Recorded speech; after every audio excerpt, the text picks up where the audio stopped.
then you're more or less protected throughout your life. Now, in this case, influenza is different because, of course, the virus mutates. And so you need a new formulation of a vaccine every year to re-stimulate the immune system.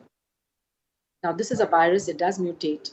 It hasn't mutated to the extent that we think it'll be a problem for the vaccine, but we need the follow-up studies to actually be confident. So at this point, we're only 6 months into this pandemic. We're following people. There are scientists around the world who are following people who had the infection over a period of time to see how long these antibodies last. And I think the person who asked the question must have seen the reports saying these antibodies seem not to last very long. They have a half-life of about 75 days. But that doesn't mean that those people, are not protected because of what I said, because of the memory that is retained in the immune system. And so unless the same people are exposed again to the virus, we will not know whether they're protected and for how long they're protected. For the other coronaviruses, MERS and SARS, we know that antibodies can last a couple of years and that they remain protected from the same infection for a couple of years. In this particular case, the SARS-CoV-2, we need to wait and see. Thank you very much, Dr. Sumia. I've had an interesting question asking why we're not wearing masks. The reason we're not wearing masks is I'm all alone in the studio and Dr. Sumia is all alone in the room she is in India. So we do not say you have to wear masks when you are not exposed to other people. If we were sitting right next to each other, talking closely in an enclosed space, yes, we would be wearing masks. So I hope that clarifies that for the audience. We've got another interesting and important question. I'm going to move to therapeutics. A number of people have said, where are we on? Are there any drug treatments that are working? Where are we on that?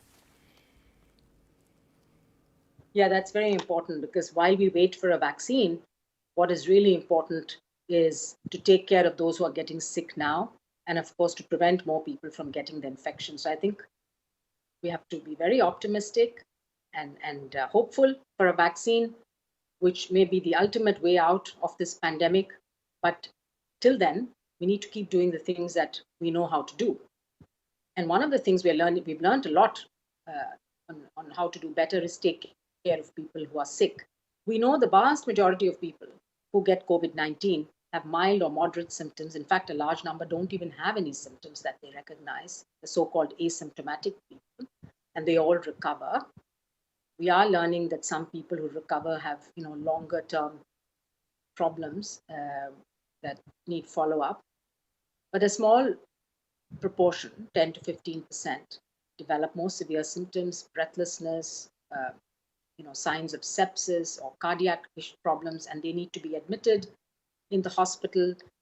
They need oxygen, they need other kinds of supportive care, and sometimes they need respiratory support, like ventilators. What have we learned about therapeutics? Now, there are 2 or 3 kinds of therapeutics that one could use. First are the antivirals, the drugs that would directly kill the virus. Now, we started testing a large number of drugs, which people thought might have potential to kill this virus. So there were drugs like anti-influenza drugs. People were testing seltamivir, favipiravir, lopinavir, ritonavir, hydroxychloroquine and chloroquine, and remdesivir. All of these are what we call repurposed drugs, which means they were developed for some other disease, but because some lab studies or some early human studies showed they might be effective, they were also tested for this. So it's easy to test repurposed drugs because they're already being used in humans. So you don't have to start with the phase 1 and the phase 2 and all that. Now, most of these drugs have now been shown in clinical trials not to be effective, except remdesivir that shows a modest reduction in the duration of hospitalization, but a non-significant impact on mortality. So there are more trials going on now looking at remdesivir, including the Solidarity trial that's run by WHO. The other advance has been in managing the immune response, because we know many people who get sick is because of virus response that actually starts affecting the lungs and affecting the blood vessels. And so to shut that down, it's called a cytokine storm sometimes, where so many cytokines produced in the body that they're harming the body. And we know now that dexamethasone, given at a dose of 6 milligrams a day for 10 days, either orally or intravenously, is quite helpful in reducing mortality in people who are quite ill, so who are either on oxygen or on ventilation. So that's definitely something we've learned through well-designed randomized trials. And then we also know that there's some amount of thrombosis going on, and the antithrombotic uh, drugs are also quite helpful sometimes given in prevention or in treatment. We now have a new class of drugs called monoclonal antibodies. These are very specific antibodies which will prevent the virus from binding to the cell and entering the cell. These are now going into clinical trials, and we should know in a couple of months um, how many of these are effective, and are they effective in prevention, or are they also effective in treatment? One thing we've learned, Margaret, about this disease is there are different phases of this disease, and the treatment really needs to be tailored to the stage. So in the earlier stages, antivirals might have a better effect. In the later stages, once there's already lung damage, you probably need to, damp down the inflammatory response, use antithrombotics, and good support. Let's hope we do. But we know now what are the measures that we can take to minimize the spread of this infection. We know that maintaining distance, because we know it spreads mostly person to person, and it needs people to be close together to spread. So the moment you separate physically and do not give an opportunity for the virus to transmit from person to person, infection rates go down. We've seen that in country after country. Then the hand washing, the respiratory hygiene, the wearing of masks, all of these can, to a large extent, prevent transmission. And also, I think governments are learning how they can safely reopen buildings, reopen shops and offices, public transport, and so on. It does require a huge amount of public cooperation. And we've seen in countries where the public has cooperated, where there's been strong leadership, clear messaging, that things have come under control. So I think we have our public health measures, and over a period of time, people will start developing natural immunity. We know now from the studies that have been done in many of the affected countries that usually between 5 to 10% of the population has developed antibodies. In some places, it's been higher than that. It's been up to 20%. So, as there are waves of this infection going through countries, people are going to develop antibodies, and those people will be hopefully immune for some time. And so they will also act as barriers and brakes to the spread of this infection. But then we come back to this concept of herd immunity. You need 50 to 60% of the population to have this immunity to be actually able to break those chains of transmission. That's much easier to do with a vaccine. You can achieve it faster, you can achieve it without people getting sick and people dying. So it would be much better to do it that way. To achieve herd immunity through natural infection, you would have several waves, and you would unfortunately also have to have, you will see the morbidity and the mortality that we see now.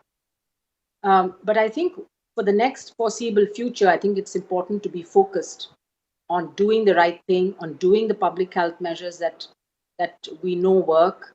Individuals, communities, and governments need to do everything possible while we wait for a vaccine, because we know that even if the clinical trials are successful and we have a couple of vaccines, let's say by the end of this year, that announce that they have successful results, then we still need the hundreds of millions of doses and the billions of doses to go around the world to vaccinate everyone. And that's going to take a little bit of time.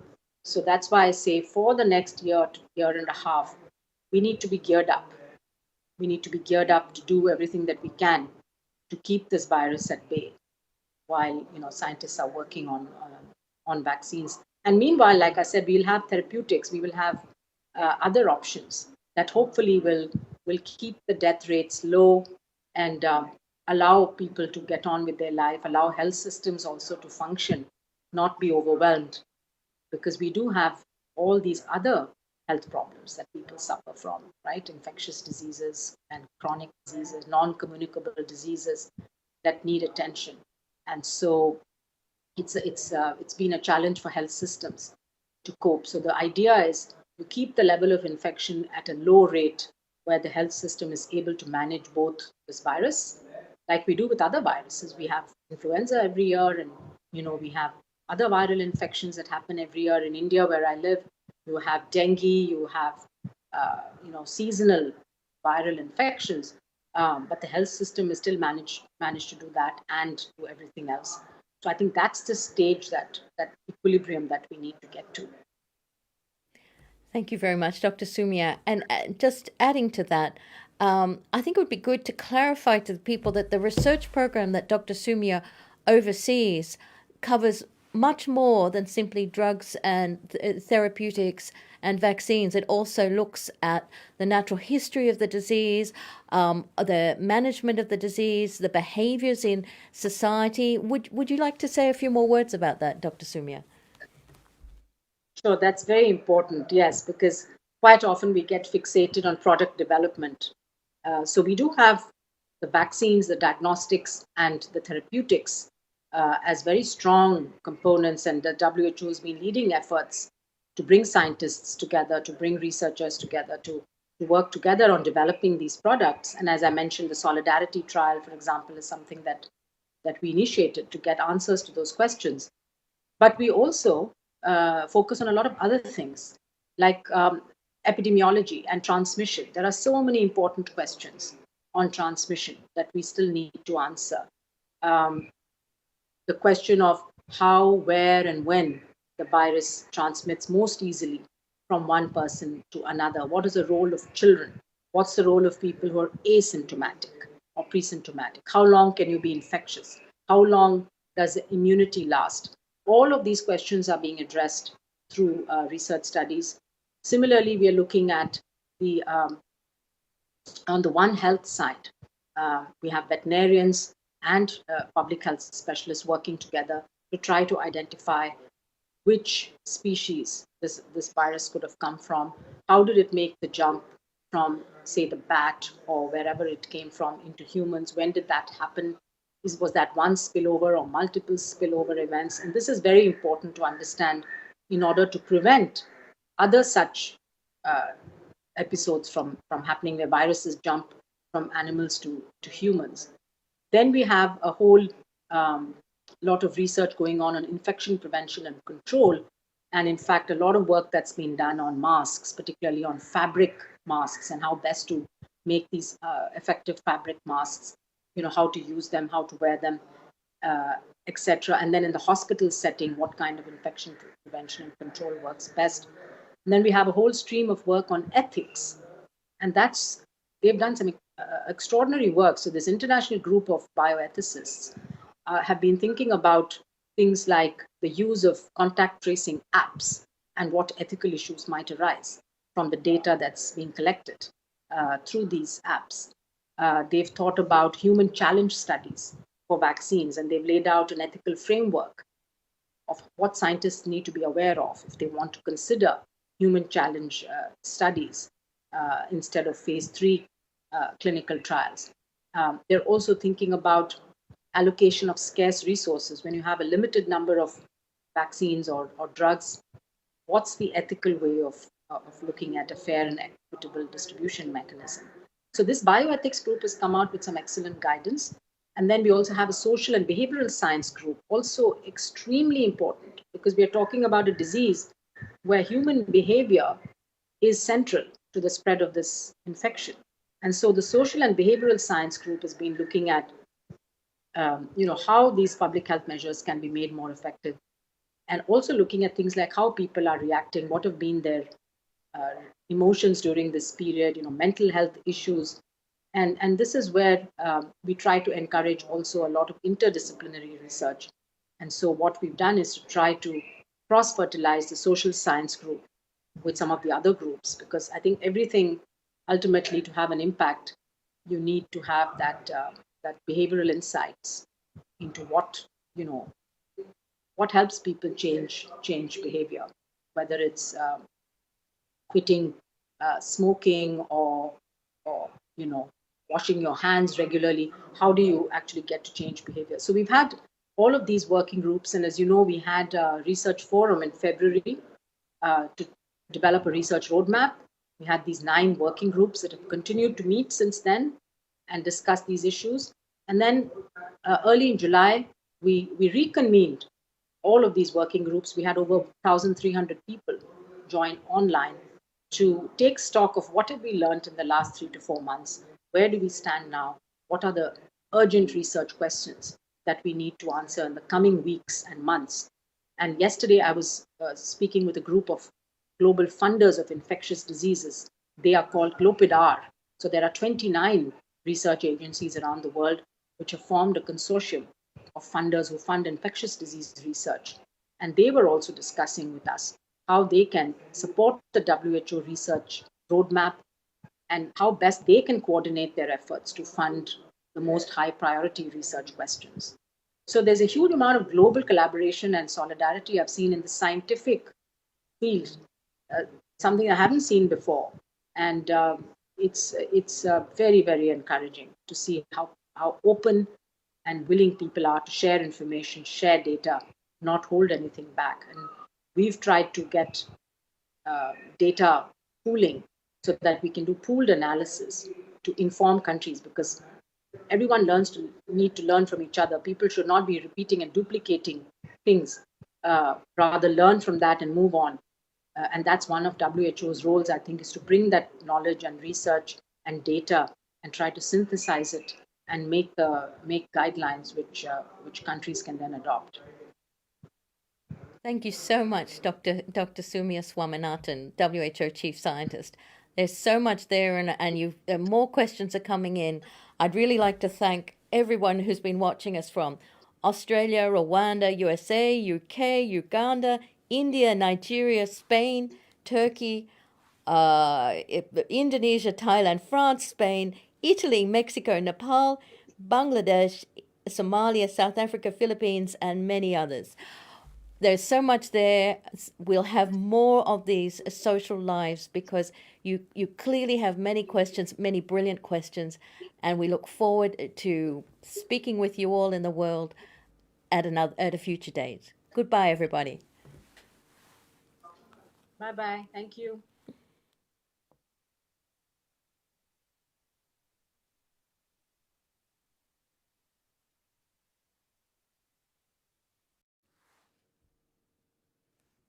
I do. Okay, great.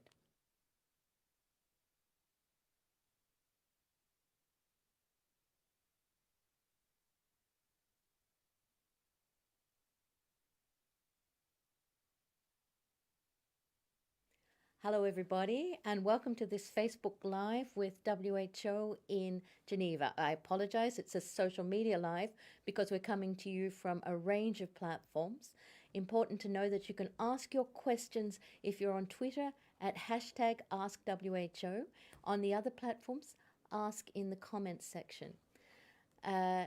We're having this Facebook Live on research and development, vaccines and diagnostics, and we are crossing to Dr. Soumya Swaminathan in India, our chief scientist who's been overseeing our research and development program, the extraordinary program bringing together scientists from all over the world, and she's here to answer all your questions.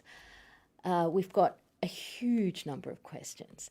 So we'll start with one of the most asked question that we've had overnight, and that is, Dr. Swaminathan, can you tell us where we are with the vaccines? What have we got? We've heard that there are some candidates coming up into human trials. Can you tell us where we are with the latest update on the vaccines?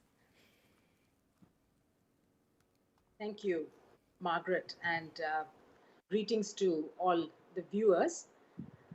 We've been involved with the vaccine development efforts as well as efforts overall on research and development on all aspects of the coronavirus right from the beginning of the pandemic in January.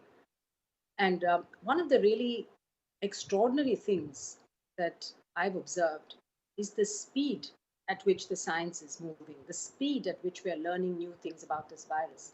and the speed at which people are developing vaccines.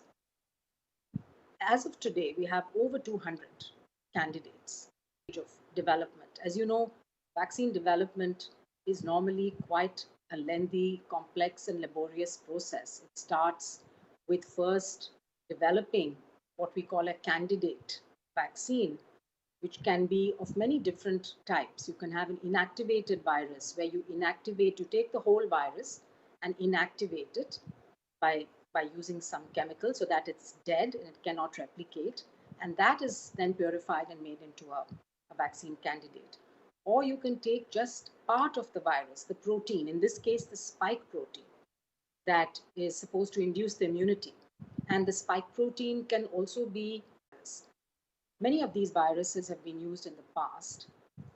They cause no disease, so they're harmless to human beings, and you can put the genetic sequence of this virus of interest, in this case the SARS-CoV-2, onto that viral platform and then inject that. So that takes the genetic material into the body. And most excitingly, this time around, we have two completely new platforms that have never been used in humans before: RNA vaccines, where you're straight away taking the messenger RNA or an RNA of the virus into the body. That then has to go into the cell in the human body, and then the messenger RNA gives the message to the human cell to actually start making the protein of the virus, which then induces the immune response. And then we also have DNA vaccines. So these are two novel platforms. The others have been used before for different diseases. And so what scientists were able to do, as soon as they saw the genetic sequence of the SARS-CoV-2 virus, which was made available by Chinese scientists on January 11th through a public platform called GISAID, they took the genetic sequence and started creating these vaccines. Testing first in the lab, then it goes to small animals like mice and hamsters and guinea pigs. Then normally it goes into larger animals and non-human primates like monkeys before it comes to human beings. In this case, of course, a lot of these steps have been accelerated. And if you're working with a vaccine platform that you've used before for other disease vaccines, then it's relatively straightforward to move into human trials because you've had experience before. And so the first phase